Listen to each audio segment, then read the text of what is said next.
बिस्मिल्लाहिर्रहमानिर्रहीम अस्सलाम वालेकुम मेरे तमाम दोस्तों भरावां नूं उस्मानिया ज़री खां दे खुश आमदीद। तुसीं देख रहे जी उस्मानिया चैनल। अज असीं गल करांगे जी भिंडी दे हवाले नाल।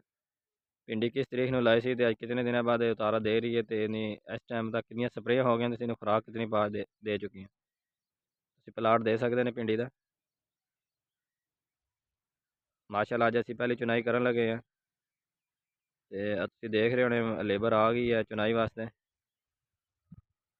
माशाअल्लाह अल्हम्दुलिल्लाह देख सकदे तुसीं लेबर आ गई है चुनाई ते शुरू करन लगे असीं अज। ਤੇ ਹੁਣ ਅਸੀਂ ਖੁਰਾਕ ਦੇ ਹਵਾਲੇ ਨਾਲ ਇਹਦੀ ਗੱਲ ਕਰ ਲਈਏ।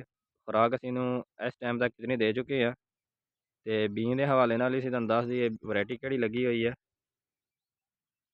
ਵੈਰਾਈਟੀ ਦੇ ਹਵਾਲੇ ਨਾਲ ਪਹਿਲਾਂ ਦੱਸ ਦਈਏ ਜੀ ਘਰ ਦਾ ਬੀਨ 23-24 ਤਿਆਰ ਹੋਇਆ ਲੱਗਾ ਜੀ। ਅਸੀਂ ਪਿਛਲੇ ਸਾਲ ਅੱਧਾ ਕਿਲੋ ਲਾ ਕੇ ਤੇ ਘਰ ਬੀਨ ਤਿਆਰ ਕੀਤਾ ਸੀ 23-24 ਦਾ ਸਜੈਂਟਾ ਦਾ। ਅਸੀਂ ਉਹ ਲਾਇਆ ਸੀ। ਅਸੀਂ ਤੁਹਾਨੂੰ ਵੀਡੀਓ ਲਾਈ ਸੀ ਅਸੀਂ ਇੱਕ ਦਿਨ ਜਦੋਂ ਅਸੀਂ ਕਾਸ਼ਤ ਕੀਤੀ ਸੀ 100% ਜਰਮੀਨੇਸ਼ਨ ਲਈ ਸੀ। ਫਿਰ ਅਸੀਂ ਥੱਲੇ ਦਵਾਈਆਂ ਫਲੱਡ ਕੀਤੀਆਂ ਸੀ ਤੁਹਾਨੂੰ ਅਸੀਂ ਉਹ ਵੀ ਦਸੀਆਂ ਸੀ। ਮਾਸ਼ਾਅੱਲਾ कोई जड़ का मसला नहीं आया। माशाल्लाह तना बड़ा अच्छा खड़ा है, बड़ी ग्रोथ है भिंडी की दे सकते हैं। माशाल्लाह फोट आ दसे एक पौधा वा, एक पौधे ने थले कितनी शाह कढ़ियाँ हुई।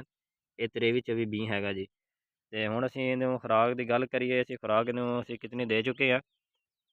खुराक असीं पहले पानी दे अद्धी बोरी DAP पाई है, फिर दूसरे पानी दे अद्धी बोरी DAP, तीसरे पानी दे असीं इहनूं नाइट्रोफास ते हुमोक एसिड दिता वा। चौथे पानी दे असीं योक्सल कंपनी का 1261 ते 2057 पोटाश 12.5 किलो असीं पाई है। माशाअल्लाह जी असीं चुनाई करन लगे हैं। ये फरवरी की काश्त आ। 10 दिन भिंडी लेट हो गई है। ठंडा मौसम हो गया इस विच कोरे पैने शुरू हो गए सन ते भिंडी नूं मौसम गर्म चाहिदा हुंदा ते उम्मीद है कि सानूं अज माशाअल्लाह चंगी भिंडी उतारा करेगी ते माशाअल्लाह अल्हम्दुलिल्लाह फसल भी बहुत खूबसूरत पई है। ते अज असीं स्प्रेयां दे हवाले नाल गल कर लई। असीं स्प्रे असीं कितनियां कर चुके हैं। स्प्रेयां असीं 4 कर चुके हैं मैं, सुंडी दियां, तेले दियां ते फ्रूट दियां। क्लासिक मारिया, जिंक ते बोरान मारिया, तेले दा प्लैनियम मारिया, सुंडी दा एम्पलीगो मारिया ते एक असीं इहनूं स्प्रे असीं कर चुके हैं जी फंगस दा जेह्ड़ा ना झुलसावा आ जांदा ਉਹ ਸਕੋਰ ਕੀਤਾ ਜੀ। ਆ ਦੇਖ ਸਕਦੇ ਹੋ ਮਾਸ਼ਾਅੱਲਾ ਪਲਾਟ ਤੁਹਾਡੇ ਸਾਹਮਣੇ ਆ। ਸਾਡੀ ਵੀਡੀਓ ਨੂੰ ਲਾਈਕ ਔਰ ਸ਼ੇਅਰ ਸਬਸਕ੍ਰਾਈਬ ਜ਼ਰੂਰ ਕਰੇ। ਸ਼ੁਕਰੀਆ ਜੀ।